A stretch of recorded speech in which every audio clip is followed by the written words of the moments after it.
เราหมักเจ้าหมักแห้งแล้วว่าอันใดเราว่าก็ก่อยแล้วกูเป็นว่าเราหมักแห้งอ้าวว่ากับผู้ชายก็บอกกล้าว่าเลยว่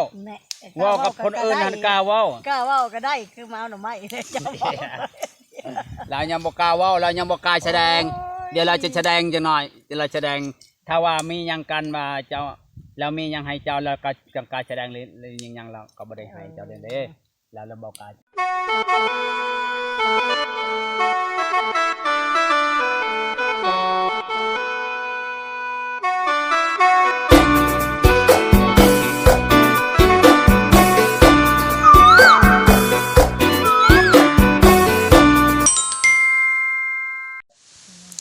สบายดีจะก็ไปสนุกเลยสาวสันไปยังไงคือมาฮอดพี่อีกแล้วมันนี่บ่มาเก็บมากระบอกแล้วมาเก็บมากระบอกคือมาคำแท้ข้าวเวียงเอาตอนเช้าเวียกอีกอย่างเห็ดอย่างตำข้าวตำน้ำนี่แหละ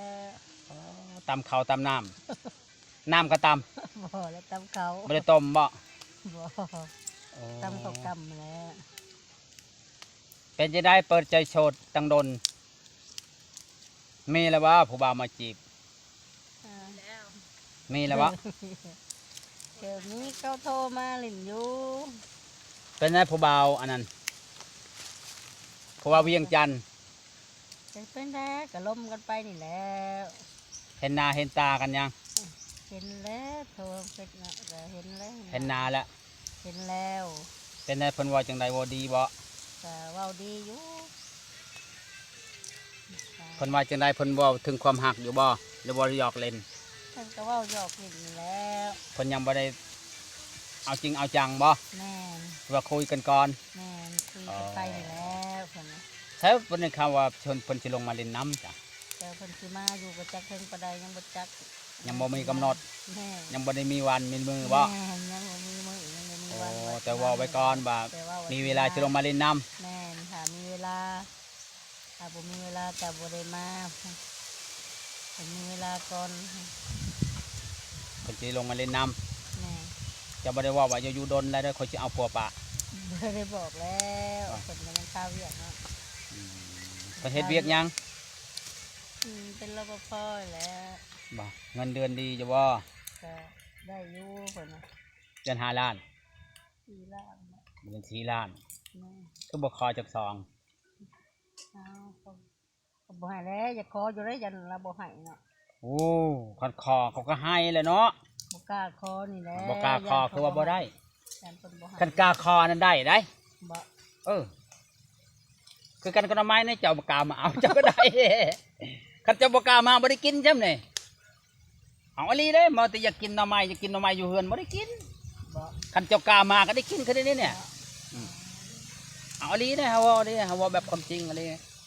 อันนั้นคือกันแล้วเจ้าบ่ขอบเขาเราก็บ่กล้าให้ว่าก็สมมุติว่าให้สมมุติว่าเราบ่เอาเงินเฮาเฮ็ดได้เขาจะกล้าเฮาก็เสียใจเลยเนาะบาดมีคนเด้อจะสิขอบาดเป็นไดเราเว้าดีอยู่ว่าแล้วฮะบ่เป็นผู้ใหญ่เนาะเพิ่นบอกอายุเพิ่นว่าอายุเพิ่นเท่าไหร่ล่ะเพิ่นบอกอยู่บ่จะปลายมันครึ่งกิโลว่าปลายมันเท่าใดปลายครึ่งกิโลฮู้จักอยู่ว่าปลายมัน50ปลายเพิ่นว่าถ่ายทางค้างนี่เป็นนั่นจังหน่อยเห็นแต่หูบ่เห็นตอนเรายิ้มเราจะเห็นคลิปเราอยู่เจ้าอยู่ได้เราเบิ่งคลิปแล้วคือค่อยลงนะเบิ่งนั่นนี่เบิ่งนั่นแหละเราเบิ่งได้เราของเราหมักเจ้าหมักแห้งแล้วว่าอันใดเราว่าก็ก่อยแล้วกูเป็นว่าเราหมักแห้งว่ากับผู้ชายก็บ่กล้าว่าเลยว่ากับคนอื่นนั่นกล้าว่าก็ได้คือมาเอาหน่อไม้จะบอกเรายังบ่กล้าว่าเรายังบ่กล้าแสดงเดี๋ยวเราจะแสดงจะหน่อยเดี๋ยวเราแสดงถ้าว่ามียังกันมาเจ้าเรามียังให้เจ้าแล้วก็จังการแสดงหรือยังเราก็บ่ได้ให้เจ้าเด้อแล้วเราบอกการแสดงนะแต่ละว่าบ่ค่อยกะเห็นผู้สาวหลายคนผู้สาวอยู่เวียงกะหลายเพิ่นว่าแต่เฮาก็คือบ่มักเพิ่นว่าได้คันมาเห็นสาวชันมือเดียวที่เจ้าลงคลิปค่อยเลยติดใจค่อยเลยโทรหาเจ้าเลยเพิ่นว่าจังซี่ได้จะเบิ่งคลิปชดจบบ่เบิ่งคักว่าเราเว้าก็ม่วนว่าเฮ็ดกินก็แซ่บไปจังนี่ปากได้คือบ่สดว่าเฮ็ดกินก็แซ่บสาวชันว่าเว้าก็ม่วนว่าทึกคือสิทึกจะไปเฮาเพิ่นว่าได้ บ่ เฮาเพิ่นมักคนอ้วนคนอวบเพิ่นว่าจังซั่นบ่ ว่าอันใด แม่น สักแล้ว แต่ว่าดูว่าสิผู้สาวสิมักเฮาอยู่บ่เพิ่นว่าได้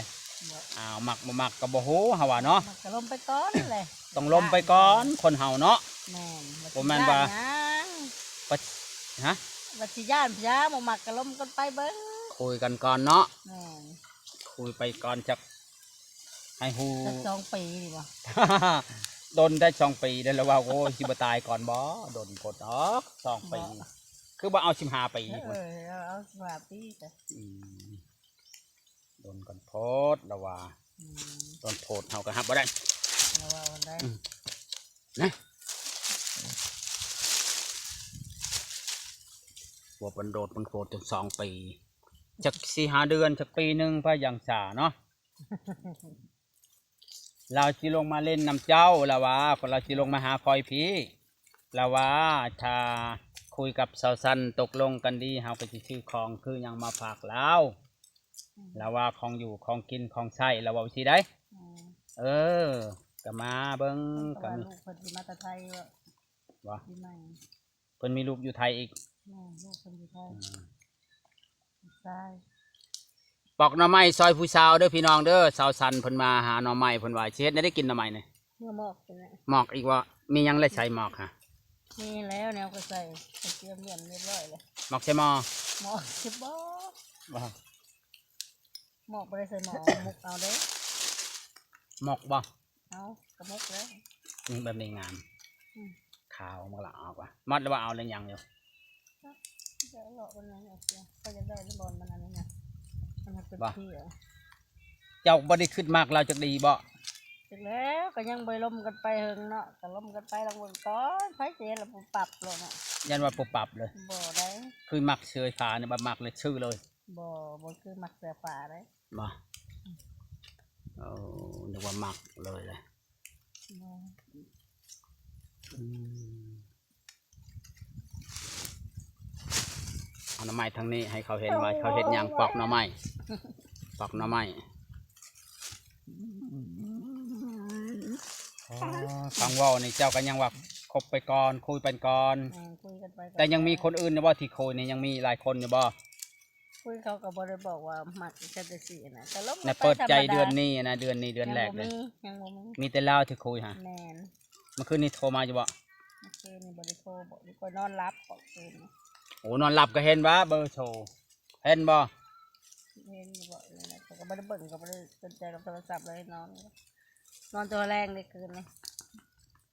เดิน บ่ ไป ช บอก นใจเป็นหยังจะบ่ชนใจถือว่าบ่ถึงสเปคปานใดบ่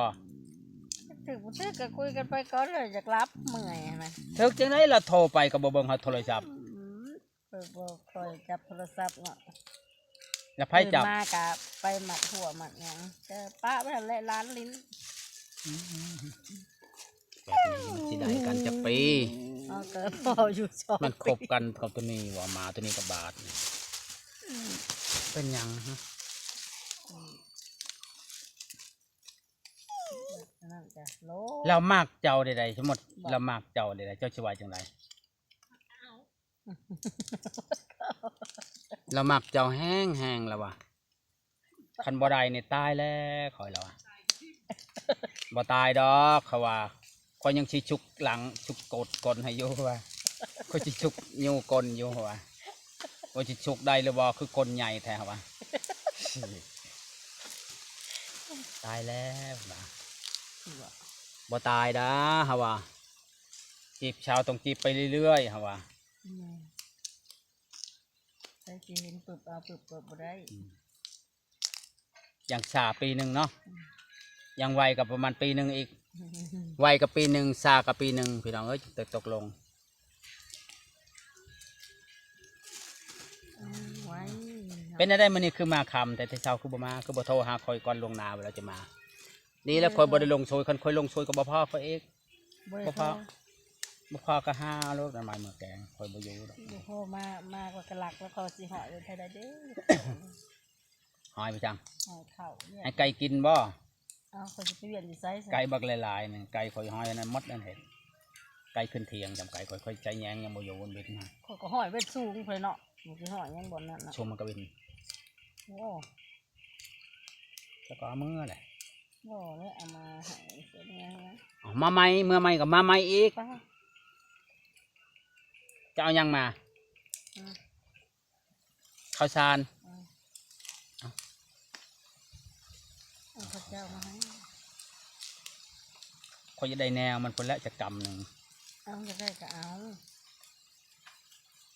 หอมเอาคือเขา เอาพอแล้วยำเห็ดนาพอแล้วเอาบลายดอกจักกระต่อหนึ่ง เราพรก็อยากได้ ชำนี้ก็ได้ว่ะเฮ้ยเนาะฝึกใส่พอได้แนวมันเนาะ อันหวานเอา ข้าวหวานเนาะ นะ พอได้แนวมันเนาะพอเห็ดเอาไว้เห็ด กระตาหนึ่งก็พอแล้ว หมอดกระตานะเอาลายดอก เอา หมอ แล้ว ดก ก็ ระตา ตำเอามันจังดำดีไปต บ่ว่าสิเห็ดแนวข้าวปลูกขันไหน ำบ่เลยก็อยากก็ตำกินเนาะบดซีแล้วมันข้าวเขาต ขาวบ่ ำข้าวเนี่ยมันก็ตำเอา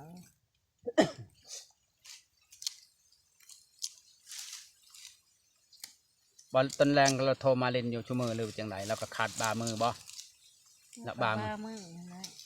เราบ่ได้โทรชั่วโมงบามือเอา แล้วก็มือนั้นเราก็บริโทรเนาะ ใช่ไร เราบริโทรมาว่าเขาค่าเวียกวะ ขาวเวียกเราก็เฮ็ดเวียก เพิ่นว่าขึ้นมาลิ่นแม่ลูกชายเพิ่นสิมาแต่ไทยเพิ่นว่าท่านเจ้าสิกินสิจังกันวะ เพิ่นว่ารอลูกชายเพิ่นมาก่อนบ่ เพิ่นให้ค่อยขึ้นไปเพิ่นว่าลูกชายมานี่มาบ่ ให้ขึ้นไปเล่นน้ำเพิ่นหั่นบ่ แม่ แล้วจะตอบเพิ่นจังใด ขึ้นตั้งก่อนข่อยว่า พังบนพังเบิ่งอันนี้ก็ซ้ำกับพวกกับอันนั้นแหละนะพังทั้งไปเอาบ่ได้ก็จะพังเบิ่งก่อนเอาก็แล้วก็พังเบิ่งก่อนพังไปพังมามันพังเลยพังเลยแล้วเนี่ย ฟังเลย คันพังตะเบ็ดมันพังเลยแล้วถ้ามันบ่พังตะเบ็ดนะใครแน่มันจะดีแม่นป่ะ เนี่ยแล้วว่า พังละพังพังละพังจะต้องดินกบชื่อๆแหละ เพิ่นไปเฮ็ดหยังนี่ เขามันพังเนี่ยมันสิพังเลย คงคิดว่าสิมาเบิ่งดอกไม้อยากมาเบิ่งดอกไม้ยังไง อยากมาก็ต้องโทรถามเขาบ่อยู่ได้หมอเนาะเขาไปเลยได้ แต่ละมือนี่หากมาเมื่อกี้นี้ตอนที่จะโทรก็เห็นรถเพิ่นมาเขามาส่งแล้วได้ของเราเป็นหมอเหยาไปเหยาเขาไปนำไปเหยาหันยันนี่แล้วมันอยู่ได้แต่ละมือเราไปเลย อืมเออ เขาต้องโทรถามมันเราอยู่แล้วก็มา เบิ่งดอกไม้ เบิ่งดอกไม้เรื่องหยังเบิ่งอยู่ใด เบิ่งว่าสิได้ผั งัวควายเชีย เบิ่งว่าสิได้ผัวอยู่บ่ ตัวอยากเบิ่งนางมักเขาก็เอาเลยแหละคนที่เบิ่งให้หยัง บัดคนผู้มักบัดเขาบ่มักกันได้บัดนี้สิได้ ก็ให้ใส่เขาแหละ เจ้าก็เว่าช่างเว่าคนบ่มักก็บ่ต้องเอาเขาแหละเว่าก็เอาคนที่มักเว่าแนวเว่าแต่มันอัศจรรย์แท้ ท่านได้ อัศจรรย์แล้วคนบ่มักปัสิมัก คนมักผู้ได้มักก็มัก ของบ่อยากปฏิให้กิน มันก็กินบ่ได้คือเจ้าว่าหั่นแหละ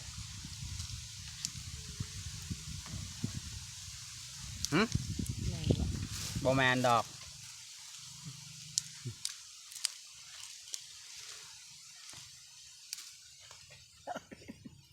เฮ็ดไปยังนะ ที่ได้คลิปไปได้ถ่ายรูปจะลองยามพ่นมือแล้วพ่นมือ มาแล้วแหละ